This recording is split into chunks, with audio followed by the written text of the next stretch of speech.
Silakan duduk Bapak Ibu Saudara sekalian. Selamat pagi, Shalom. Pagi ini kita akan bicara dengan tema utama stadium akhir. Di pagi hari ini sesi yang pertama adalah subtemanya warisan. Nanti yang subtema kedua martir. Ada banyak orang tidak menyadari bahwa dirinya itu, kita semua ini akan berlalu. Dan pasti berlalu. Siapapun kita. Tua, muda, kaya, miskin. Siapapun kita pasti berlalu. Sayang sekali gereja sudah jarang mengabarkan tentang kematian. Tentang adanya suatu peristiwa di masa depan yang pasti kita alami, kematian. Gereja sibuk dengan pemberitaan yang menyenangkan telinga, yang menghibur. Kalau bicara kematian, jangan ngomong mati Pak, itu tabu. Tabu katanya. Jangan ngomong mati Pak, aku takut kalau dengar kata mati. Bagus kalau takut. Makanya harus diomongin. Biar takut. Sebab Alkitab, firman Alkitab berkata jelas firman Tuhan. Jika kamu memanggilnya Bapa, maka kamu harus hidup dalam ketakutan. Selama menumpang di bumi ini, di dunia ini. Ketakutan itu bukan takut setan, takut ini, bukan. Takut kalau aku tidak berkenan bagi Tuhan. Takut kalau hidupku tidak jadi berkat. Takut kalau kebiasaanku itu salah selama ini. Takut kalau hidupku ini tidak menyenangkan Tuhan. Itu yang kita takutkan. Yang lain jangan pernah ditakutkan. Orang benar tidak takut apapun. Mau miskin, mau sakit, setan, apalagi gondoruwo. Aduh, ngomong-ngomong ya, kalau orang lagi bahas topiknya setan itu rame banget gitu. Kenapa ya? Online Bible Study yang lalu judulnya kan setan tuh, asal-usul setan. Rame banget yang nonton. Kok judulnya kehendak Tuhan, sepi. Jadi hobinya siapa sih orang ini? Manusia itu pada umumnya tidak takut Tuhan loh, takutnya setan. Dites saja teman-temannya, saudara-saudaranya. Cerita aja, kemarin sore ya, di sini, di pojokan sini, ada ijo-ijo. Takut ya? Maksudnya apa ijo-ijo? Maksudnya warnanya ini loh, sinar ini hijau. Takut. Tapi kalau kita bicara Tuhan ada di sini, biasa aja dia nggak takut. Kalau setan takut. Kebalik-balik manusia ini sebenarnya.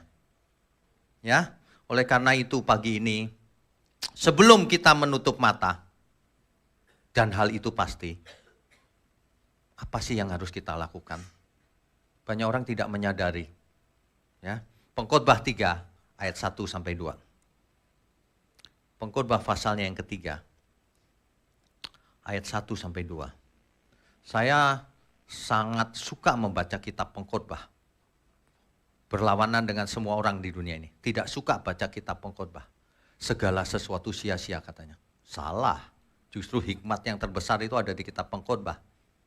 Ya, kita baca. Untuk segala sesuatu ada masanya. Untuk apapun di bawah langit ada waktunya. Ada waktu untuk lahir, ada waktu untuk meninggal, mati.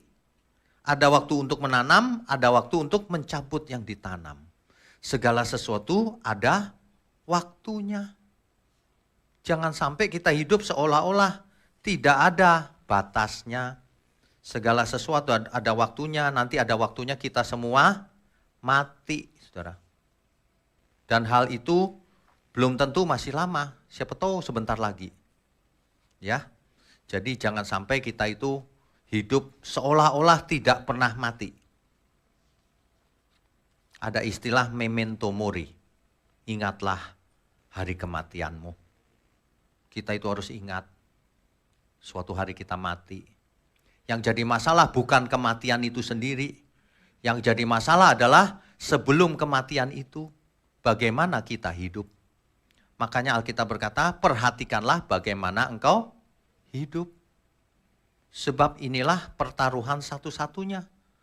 Apakah kita nanti ketika menutup mata berjumpa dengan Tuhan atau tidak?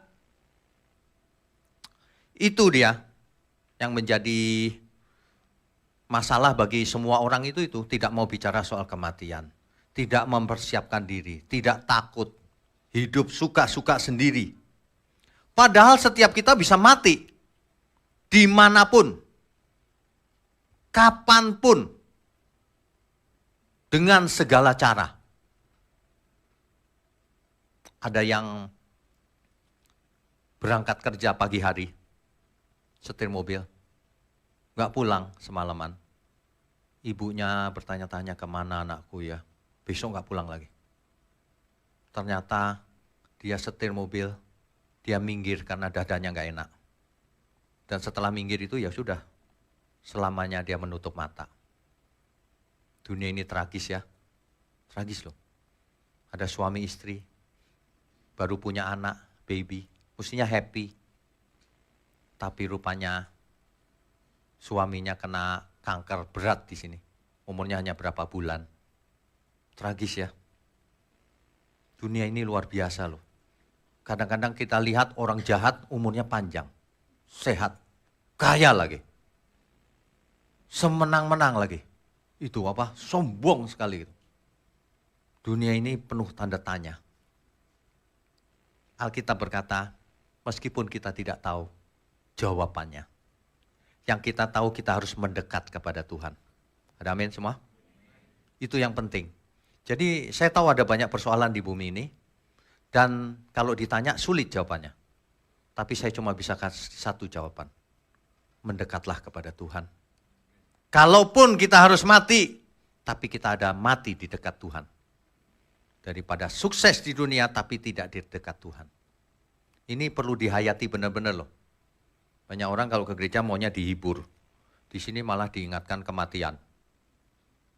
Loh, sesuai Alkitab, lebih baik pergi ke rumah duka daripada di rumah pesta.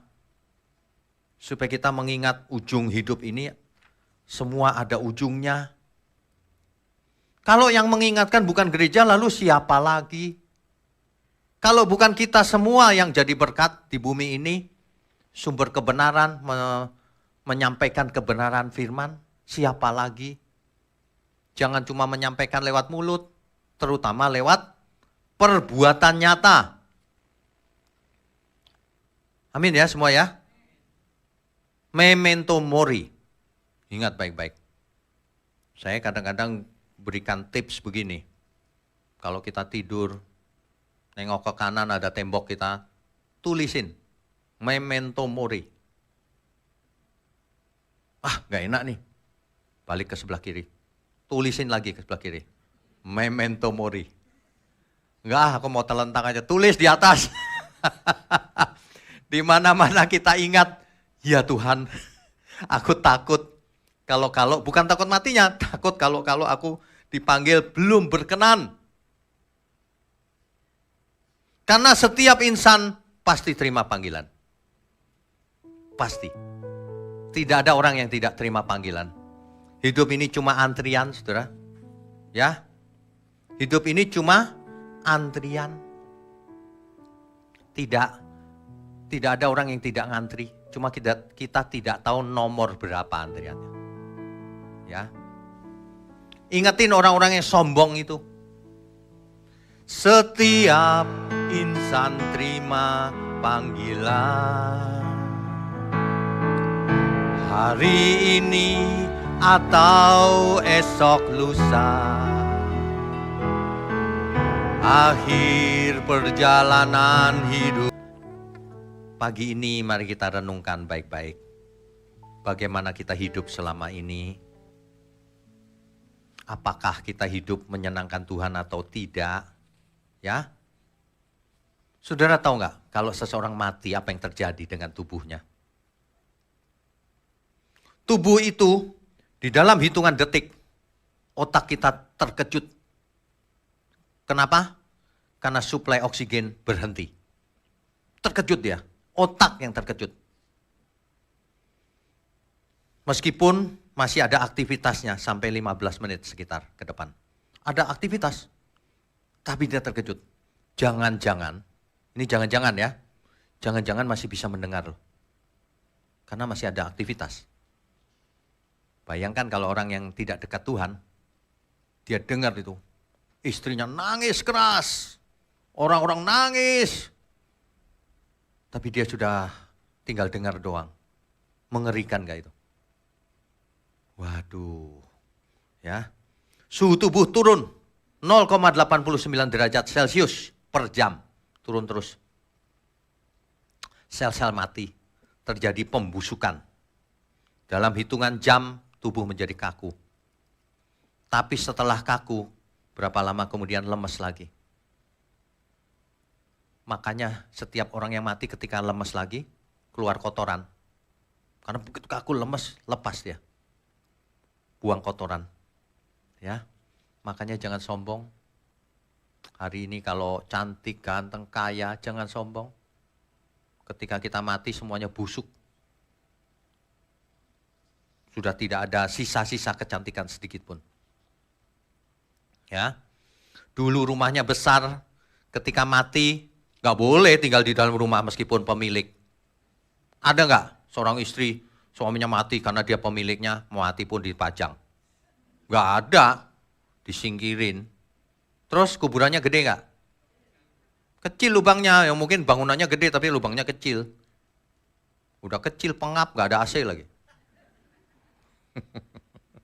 Aduh, lama-lama kehijau-hijauan. Waduh, ya. Dalam seminggu belatung-belatung itu akan makan 60% dari semuanya. Udah hampir habis. Setahun kemudian tinggal tulang. Lah kok sombong selama hidupnya. Ya. Waduh. Pengkhotbah 12 ayat 1 tadi. Pengkhotbah 12 ayat 1 itu kesimpulan dari pengkhotbah. Ingatlah penciptamu pada masa mudamu. Ingatlah penciptamu selagi engkau masih bisa, selagi masih hidup. Kalau sudah mati percuma. Kan begitu. Ya. Jangan tidak mau dengar firman. Suatu hari tidak ada kesenangan lagi bagi kita. Saudara perhatikan baik-baik deh. Hidup ini dari dulu begitu-begitu saja. Lahir, bayi, lucu banget. Gak berapa lama balita. Balita gak berapa lama lagi udah mulai gede. Saya tuh merasa kayaknya anak saya baru kemarin lahir loh. Sekarang saya lihat kok udah gede ya. Cepet sekali. Sebentar lagi SMP, SMA, terus cepet banget. Ya, tanya deh. Tanya Ibu Glena, sudah lulus. Ya, perasaan kemarin masih kecil. Iya, itu sebabnya orang tua selalu menganggap anaknya kecil terus. Jadi anak muda ya, kalau orang tuanya perhatian seperti memperlakukan kamu seperti anak kecil, jangan marah.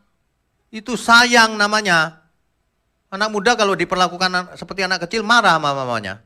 Mama ini cerewet, aku udah gede.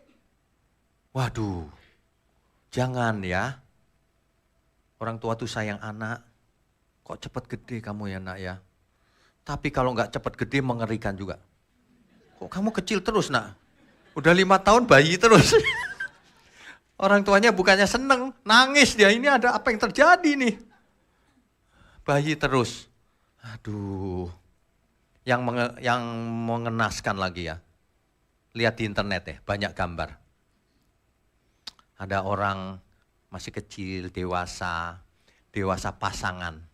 Berpasangan itu pacaran, gambarnya hati-hati gitu. Gini atau gimana sih gini. Nah, ya, masih muda tuh.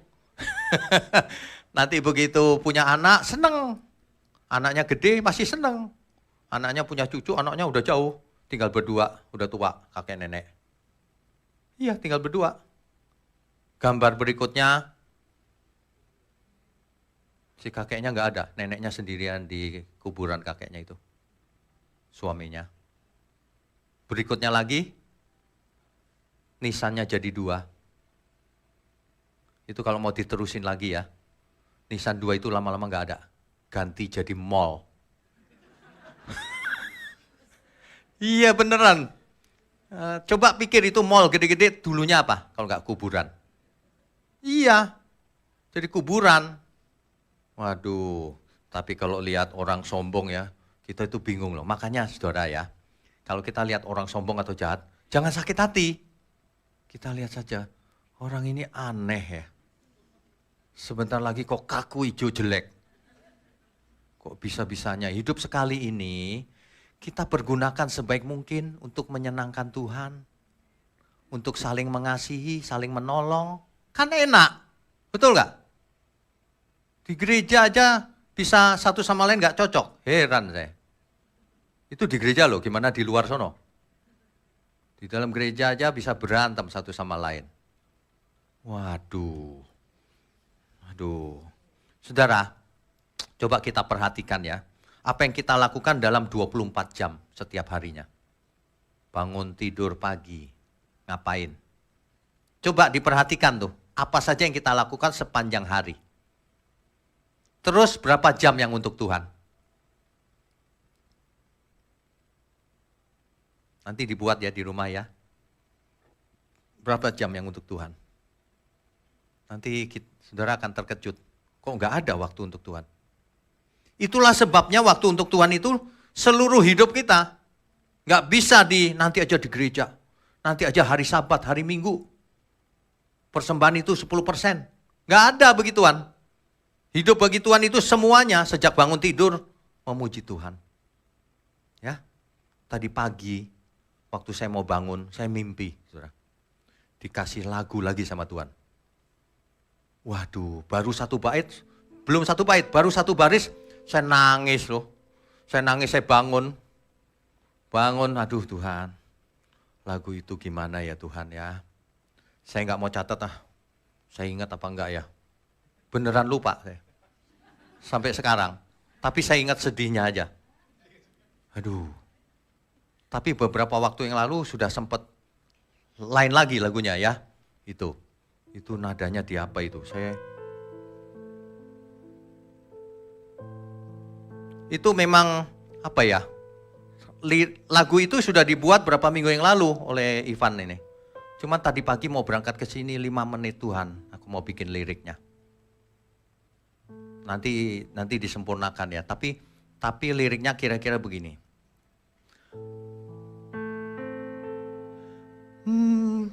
Melayanimu gimana? C. Naikin diri. Gimana?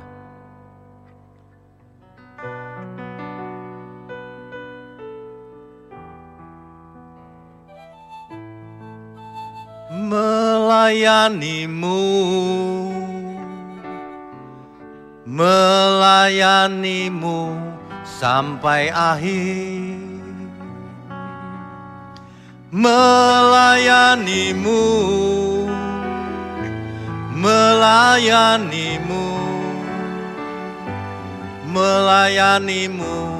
sampai mati.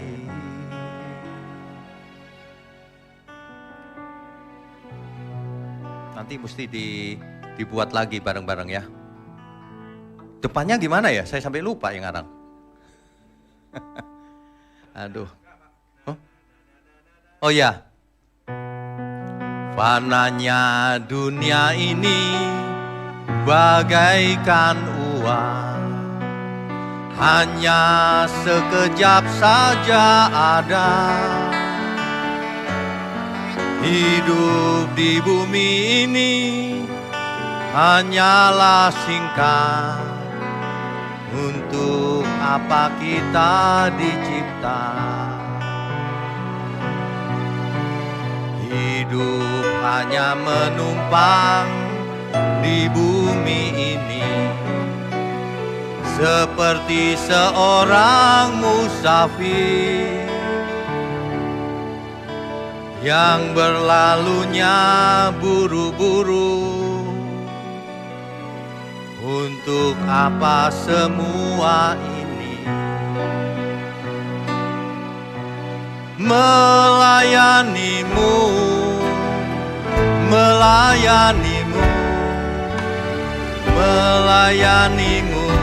sampai akhir.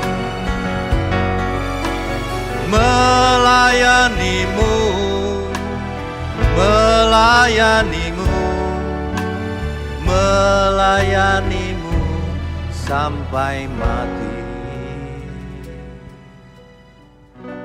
Belum sempurna, saudara. Tapi lagu itu saya pikir-pikir sedih juga ya. Tapi sedih di dalam Tuhan beda. Kita itu melankoli sama Tuhan. Melayanimu Tuhan, sampai aku mati. Saudara, sebelum mati jangan sampai tidak melayani Tuhan. Melayani Tuhan itu bukan di gereja, di mana saja. Ya, saya kalau dengar ya pengen nangis gitu. Terus nadanya itu suka berubah-ubah kalau saya nyanyiin. Iya loh. Tadi berubah tuh. Iya. Tergantung suasana hati. Tergantung suasana hati. Tapi yang gak berubah pasti refnya. Aduh. Bapak Ibu sekalian ya. Kalau saudara ya, saudara kalau yang sudah berumur, saudara akan tahu hidup ini seperti menjalani, seperti musafir. Sebentar kok kita sudah tua ya. Rambut saya ini banyak putihnya loh sebenarnya. Cuma disemir. Sebab putihnya nggak rata, belang-belang gitu. Kalau rata kan nggak apa-apa, bagus. Belang-belang. Saudara, hidup yang cuma satu kali ini. Perhatikan baik-baik. Rasakan baik-baik. Apa yang kita mau lakukan. Nanti ketika kita menutup mata, apa yang kita tinggalkan untuk anak cucu kita? Apa yang kita tinggalkan untuk dunia ini? Perhatikan baik-baik. Apa? Ada orang yang super kaya. Triliun uangnya. Ketika ia mati, untuk apa itu hartanya? Saya mau tanya. Ada gunanya? Dikasih ke anak cucunya. Anak cucunya berantem, ribut, rebutan. Saking gedenya duitnya. Ribut, saling nuntut di pengadilan. Padahal sudah dibagi, sudah sama-sama kaya. Masih rebutan. Tragis gak itu? Tragis banget. Ada yang lebih tragis. Kaya triliunan. Gak punya suami, gak punya istri. Sendirian maksudnya. Gak punya keturunan. Sendirian. Nekat dia ya. Sendirian mau mati, masih mengeraskan hati. Akibatnya ketika mati, hartanya tidak dinikmati siapapun. Ayo, kalau orang mati hartanya buat siapa? Gak ada anak, gak ada pasangan hidup, terus gimana? Kan gantung. Siapa ownernya? Gak ada. Itu sia-sia banget loh. Itu sangat sia-sia. Itu ya ditolak Tuhan. Kamu ya detik terakhir aja kamu gak mau menyerahkan diri sama Tuhan. Waduh, saudara mesti dengar nanti yang kedua ya. Sesi 2 lewat online saja. Itu martir itu. Saudara meskipun dosamu apapun, detik terakhir, jangan tunggu detik terakhir. Saudara persembahkan semuanya untuk Tuhan. Ibarat pertandingan itu smash terakhir. Duas mati kita. Memenangkan pertandingan. Nanti yang sesi 2 tentang martir. Yang sekarang ini warisan. Apa yang akan kita wariskan kelak ketika kita menutup mata? Apa coba dipikir baik-baik. Karena kita bisa mati setiap saat. Ya. Apa? Uang, harta, semua yang sifatnya materi bisa diwariskan. Tapi tidak ada gunanya. Akan habis semuanya itu. Kita harus mewariskan sesuatu yang kekal sifatnya. Bukan yang fana. Ada amin gak ini? Supaya anak cucu kita pun ketemu lagi nanti di surga. Jangan sampai gak ketemu. Perhatikan baik-baik itu. Untuk apa kita hidup ini? Udah jangan mengeraskan hati. Ya. Yang masih muda jangan sok-sokan. Semua sama. Jangan mengeraskan hati. Hidup ini sebenarnya cuma satu. Melayani Tuhan. Melayani Tuhan itu hidup menjadi berkat. Kemanapun kita pergi jadi berkat. Kan begitu harusnya. Iya. Jangan dikit-dikit ribut. Waduh. Makanya ya saya suka sampaikan, kita mesti punya lagu yang baik, senandungkan di dalam hati, supaya ketika kita hidup sehari-hari hangat terus kebenarannya. Ya, itu. Melayanimu, melayanimu, melayanimu sampai akhir. Melayanimu, melayanimu, melayanimu sampai mati. Mestinya begitu loh. Jadi ketika kita kerja ya setiap hari ya, ketemu orang yang jengkelin dan sebagainya, ingat tuh, melayanimu di hati aja. Jadi kita tenang, happy aja gitu. Masalah apapun bisa diatasi. Yang sulit diatasi adalah kalau hidup kita persembahkan melayani Tuhan. Seringkali orang melayani diri sendiri. Itu masalahnya di situ sebenarnya. Saudara ya, apa yang harus kita wariskan ke anak cucu kita, ke teman-teman kita, ke saudara kita? Warisan itu apa? Ingat ya, segala sesuatu yang kita lakukan, ujungnya harus keselamatan. Bukan kekayaan, bukan kesuksesan dunia ini. Keselamatan. Keselamatan jiwa, bukan keselamatan tubuh jasmani. Apapun yang kita lakukan. Itu sebabnya mulai sekarang alami pembaharuan akal budi. Hidupku kuarahkan untuk menyelamatkan banyak jiwa. Bagaimana caranya? Tidak harus khotbah seperti ini. Bagikan saja link khotbah seperti ini kemana-mana. Follow up. Bagaimana? Jangan sampai orang tidak mengerti. Bagikan. Supaya mengerti. Jangan kita selamat sendirian. Ujungnya itu keselamatan. Itu sebabnya setan itu berusaha membelokkan kita. Sehingga kita tidak mewariskan apa-apa dalam hidup kita. Akhirnya sia-sia hidup kita. Setan itu berusaha menyerang di era kita hidup. Bukan ketika kita belum lahir. Ketika Yesus mati di kayu salib, kita belum lahir. Itu pekerjaan Tuhan 100%, manusia nggak punya peran sama sekali. Itulah sebabnya keselamatan disebut cuma-cuma. Karena ketika kita belum lahir, atau ketika kita masih berdosa, Tuhan sudah mati buat kita. Cuma-cuma. Nanti ketika Tuhan Yesus datang kembali yang kedua kali, itu pun pekerjaan Tuhan 100%. Tidak ada peran manusia. Manusia akan mati, dibangkitkan, dibawa ke surga. Ke langit baru, bumi baru. Tapi kita punya peran di masa ketika kita hidup. Di era sekarang ini. Ketika kita hidup, inilah yang menentukan. Tuhan sudah lakukan semuanya untuk kita. Kita diberi kesempatan untuk selamat. Oleh sebab itu, bertobatlah.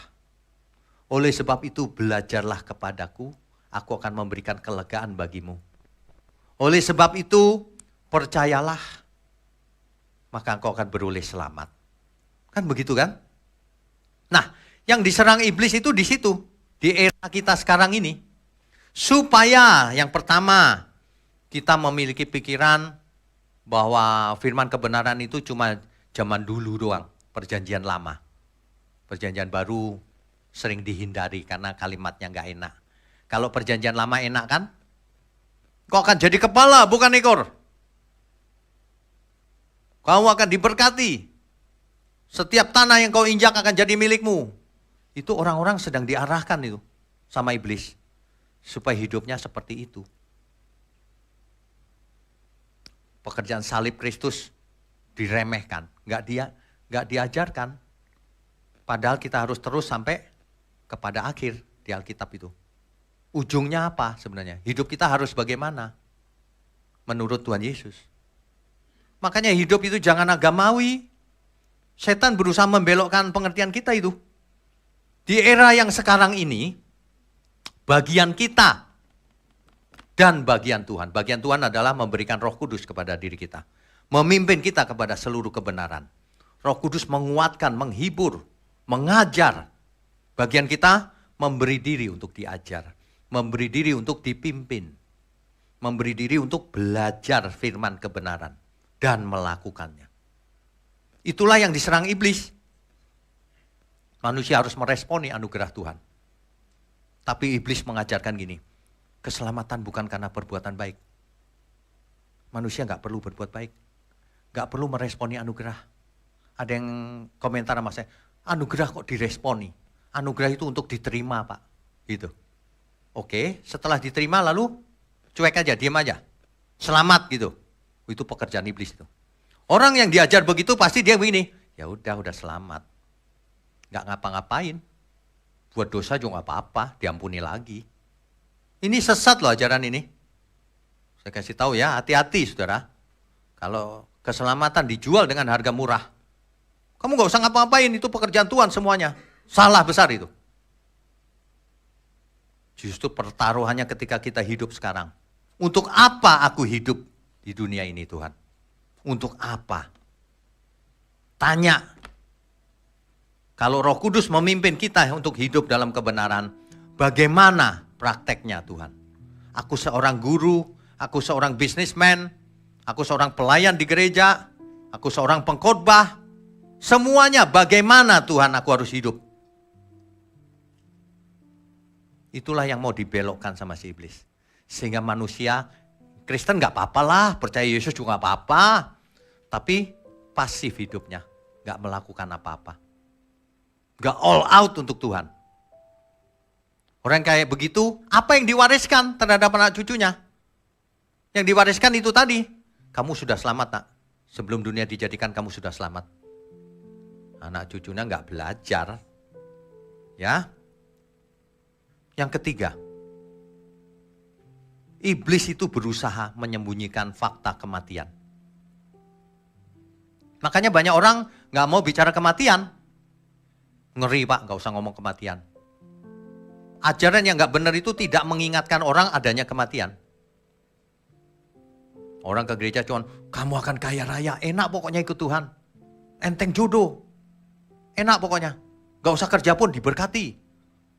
Ya, kalau kamu kasih per bulan dibalas Tuhan 100 kali. Sering-sering kasih ya. Dibalas Tuhan 100 kali. Bahkan bukan 100 kali. Minta berapa?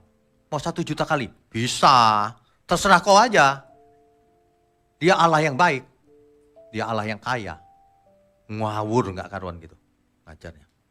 Yang begitu mikir kematian gak bakalan. Pikirannya tas Hermes. Pikirannya mobil mewah. Rumah mewah, kalau belum dapat aku klaim dalam nama Yesus. Coba, pikiran bisa kayak begitu tuh. Coba, ini fakta loh. Bayangin kalau orang pikirannya begitu, bagaimana dia berhati-hati dengan kematian. Gak bakalan, saudara. Saudara percaya gak? Khotbah saya yang Memento Mori itu, kan itu soal kematian tuh. Ada orang bunuh diri. Mau bunuh diri dia dengar dulu Memento Mori. Gak jadi bunuh diri dia. Gak jadi. Tadinya udah mau bunuh diri loh dia bilang. Gak jadi Pak, aku takut. Bagus. Harus dibuat takut, jangan kau bunuh diri. Ditolak Tuhan kau nanti. Itu. Bunuh diri mau masuk surga. Surga nenek lu apa? Aduh, saudara ya. Ajaran yang benar itu ciri ketiganya mengingatkan adanya kematian. Yang keempat, ajaran yang benar itu mengingatkan adanya langit baru, bumi baru. Kekekalan. Alkitab berkata apa? Pikirkan perkara yang di atas, bukan di bumi. Fokusnya atas, bukan di bumi. Sementara ajaran yang gak benar, teologi kemakmuran, hidup nyaman di bumi. Engkau tidak akan pernah sakit kalau ikut Tuhan Yesus. Engkau tidak kena COVID pun jangan khawatir, pasti sembuh. Mati, oh berarti kau nggak dipilih Tuhan. Ngawur aja gitu ngomongnya itu. Waduh, saudara, kalau kita tidak mengerti kebenaran, lalu apa yang mau kita wariskan ke anak cucu, ke dunia ini? Ingat ya, warisan bukan hanya untuk anak cucu loh. Warisan itu untuk dunia ini. Bikin karya yang sehingga diingat orang. Iya ya, dulu pernah ada orang yang namanya ini. Kan gitu harusnya. Kalaupun nggak bisa, minimal anak cucu kita menjadi orang benar. Jadi anak-anak Allah di bumi. Oleh sebab itu jadilah teladan, jangan cuma ngajar tapi nggak jadi teladan. Praktek, sehingga anak kita lihat kita, iya ya. Gitu. Lihat contoh yang nyata. Tuhan datang ke bumi ini untuk apa? Untuk mengajar saja? Tidak hanya mengajar, untuk memberikan teladan. Ini loh, begini loh kasih yang terbesar itu. Mati untuk seorang sahabat, untuk kita semua.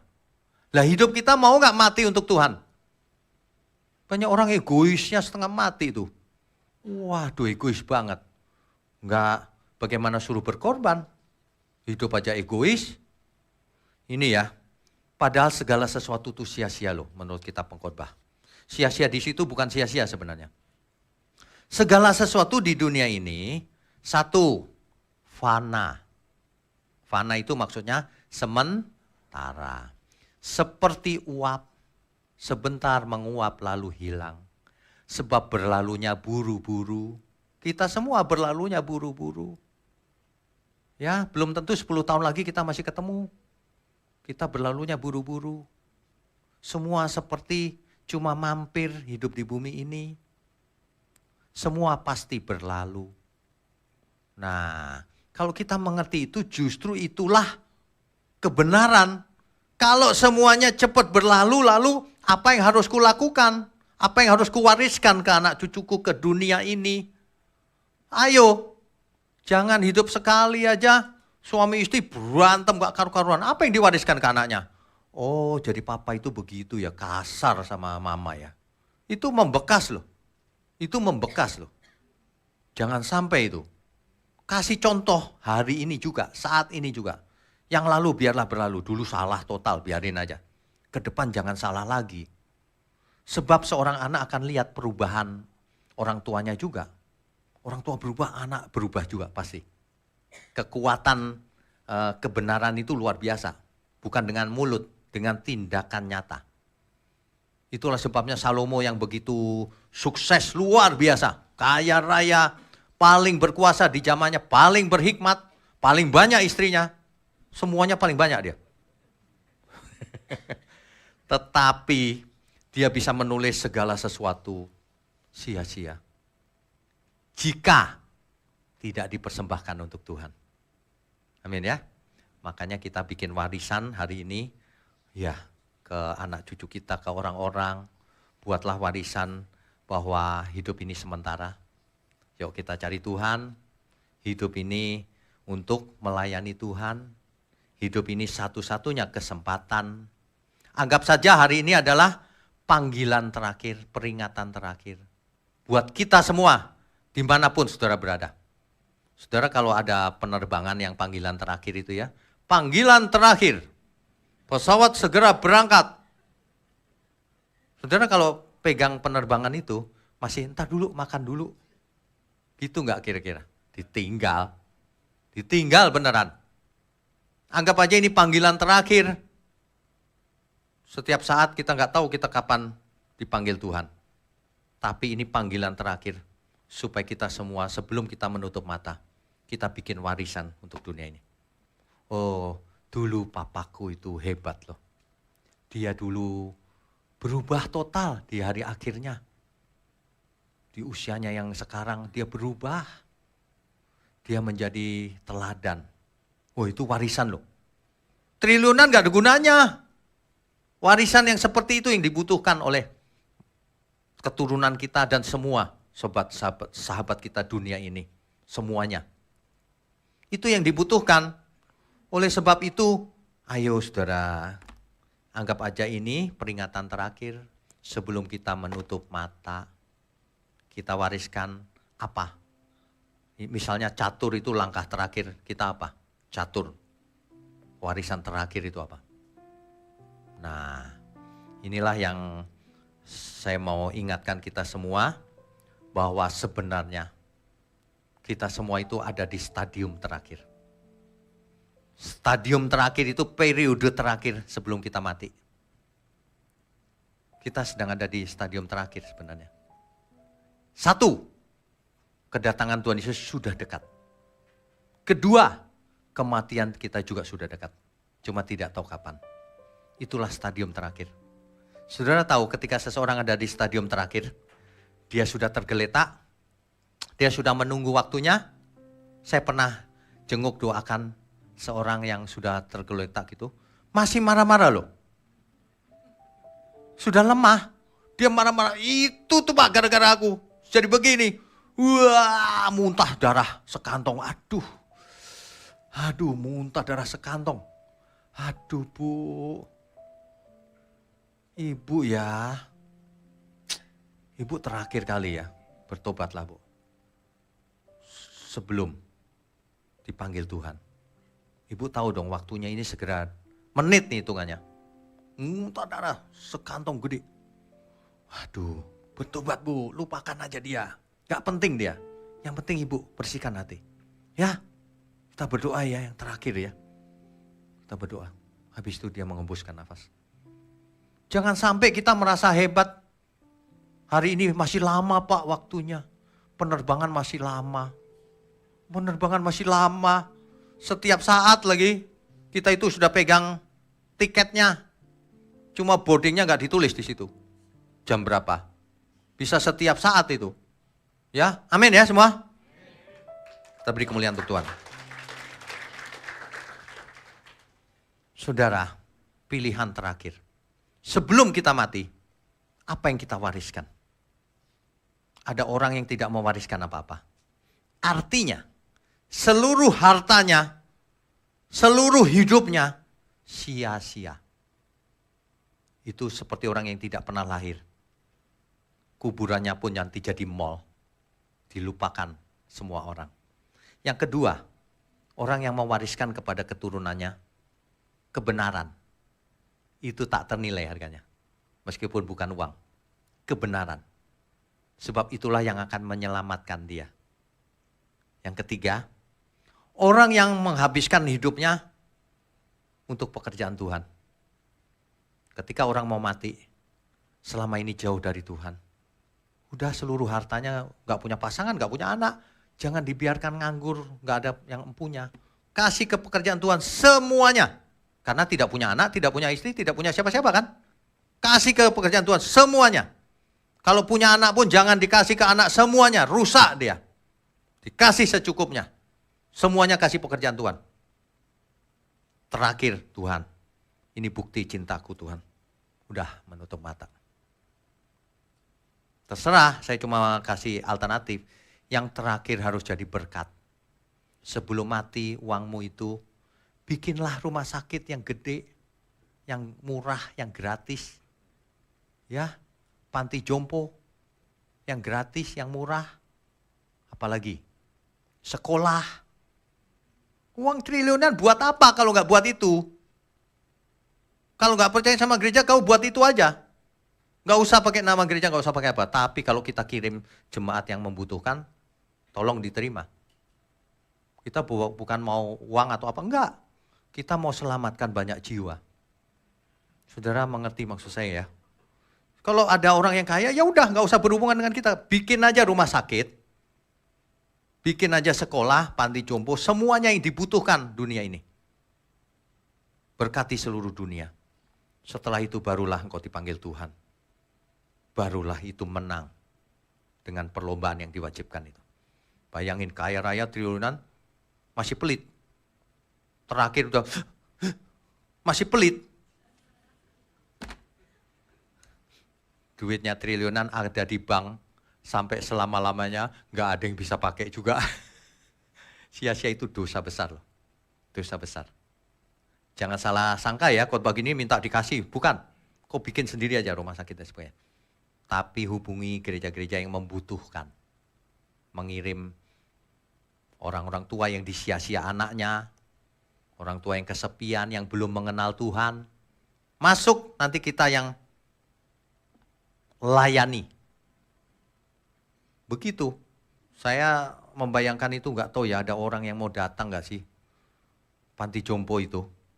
Sudah banyak yang ada yang kasih tanah, ada yang kasih janji kasih uang dan sebagainya. Tapi saya lagi cari seorang yang bisa dipercaya mengelolanya. yang memang cocok mengelola, sudah tidak punya hidup, sudah persembahkan hidupnya untuk Tuhan terakhir. Mengelola yang benar, buat Tuhan. Pasti itu memberkati banyak orang. Itu panti jompo gak usah nama kita, namamu yang punya duit. Tapi tolong dikelola yang benar. Sehingga nanti kita seluruhnya jemaat yang membutuhkan kita bisa kirim. Minimal sebelum kita semua mati kita buat warisan sama-sama. Untuk pekerjaan Tuhan, untuk orang yang membutuhkan. Apa saja yang menyenangkan Tuhan. Ada amin ya semua ya. Itulah yang bisa saya sampaikan hari ini. Ibarat orang itu sudah tua, sudah menunggu waktunya, lemah, atau sakit yang parah. Anggap aja Tuhan bertanya sekali lagi kepada kita masing-masing. Coba ditanya, apakah engkau mengasihi aku? Tuhan Yesus yang tanya. Silakan dijawab. Apakah engkau mengasihi aku? Kalau kita berani menjawab, iya Tuhan. Mana buktinya? Apakah cuma mulut? Coba buktikan dengan tindakan nyata. Apa buktinya engkau mengasihi Tuhan? Ya, amin ya. Kiranya ini bisa menjadi perenungan kita di pagi hari ini. Saya percaya firman yang disampaikan dengan benar. Dia seperti pedang masuk ke jiwa seseorang. Membelah sana sini. Supaya jiwa itu terbuka. Dan mengerti kebenaran. Amin. Sekali lagi kita beri kemuliaan untuk Tuhan. Saya undang semua untuk bangkit berdiri.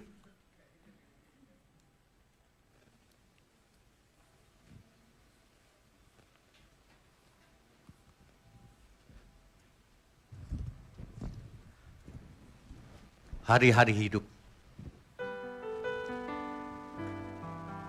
Saudara, hidup kita ini setiap hari, hari-hari hidup kita ini akan berlalu sangat cepat. Seperti awan yang bertiup, berlalu begitu saja.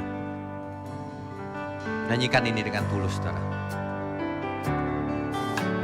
Hari-hari hidup datang dan berlalu, bagaikan deret awan yang ditiup angin.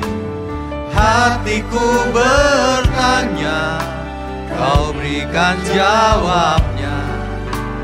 Mengapa ku di sini di gembara dunia? Kau buka mataku,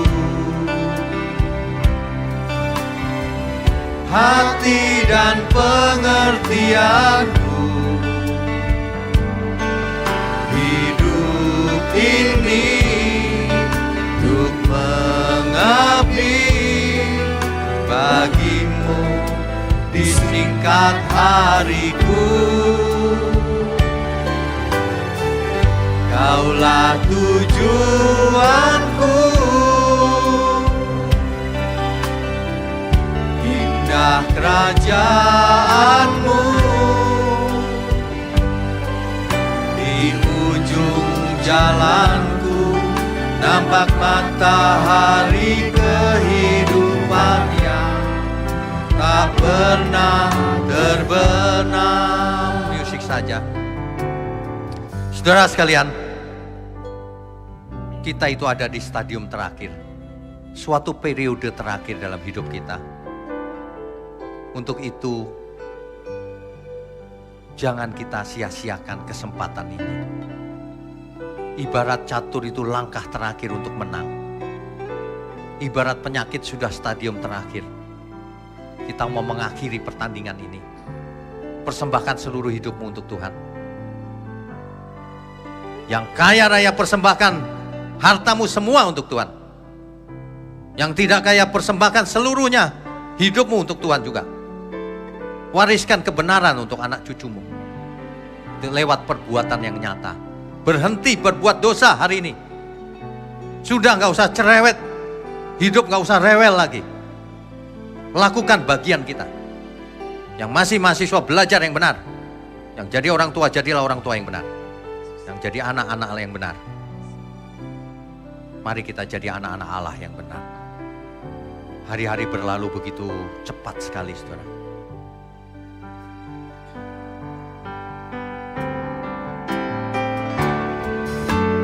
Hari-hari hidup datang dan berlalu, bagaikan deret awan yang ditiup angin.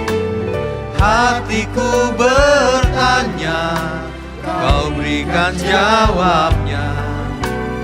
Mengapa ku di sini di gembara dunia?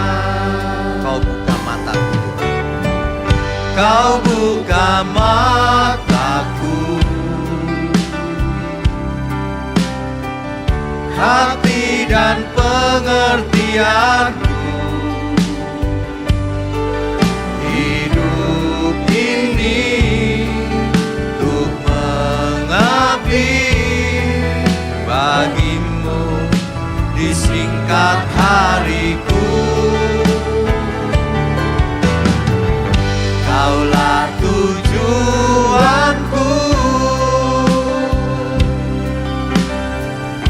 indah kerajaanmu. Di ujung jalanku nampak matahari kehidupan yang tak pernah terbenam. Nampak matahari kehidupan. Jalanku nampak matahari kehidupan yang tak pernah terbenam. Bapa di surga, kami mengucap syukur kalau kami masih boleh mendengar kebenaran ini. Sebelum kami menutup mata, ya Tuhan, ampuni segala kesalahan kami selama ini. Kami mau lakukan di saat-saat terakhir, mau mempersembahkan hidup kami untuk Tuhan. Terima kasih untuk gerejamu di tempat ini yang Kau pakai untuk menyebarkan kebenaran sampai ke ujung bumi. Terima kasih untuk pelayan-pelayan Tuhan yang melayani hari ini maupun yang ada dimanapun mereka berada. Berkati mereka juga, agar mereka boleh hidup sehat, umur panjang, melayani Tuhan selama-lamanya. Juga seluruh umat-Mu dimanapun berada, mari saudara kita angkat tangan kita. Mohon curahkan berkat-Mu atas kami. Kami sambut segala berkat, berkat jasmani, berkat rohani. Sehat, umur panjang, hikmat, marifat, turun atas kita semua. Di dalam nama Bapa, Putra, dan Roh Kudus. Haleluya, semua yang percaya katakan amin.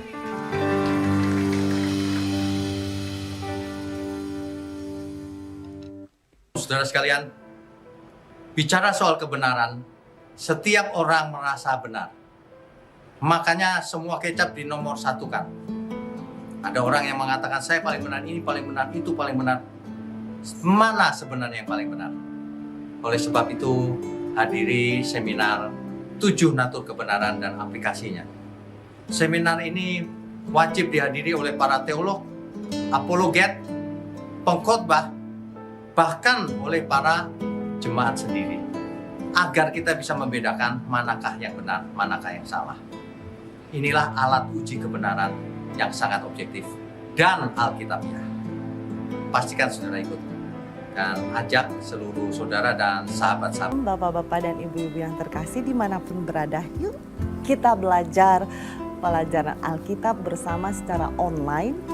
Setiap hari Rabu jam 7 malam bersama pendeta Bapak Wiknyo Tanto secara online, bisa melalui Zoom. Tetapi kita harus mendaftarkan dulu ke nomor berikut ini. Selamat bergabung dan Tuhan Yesus memberkati.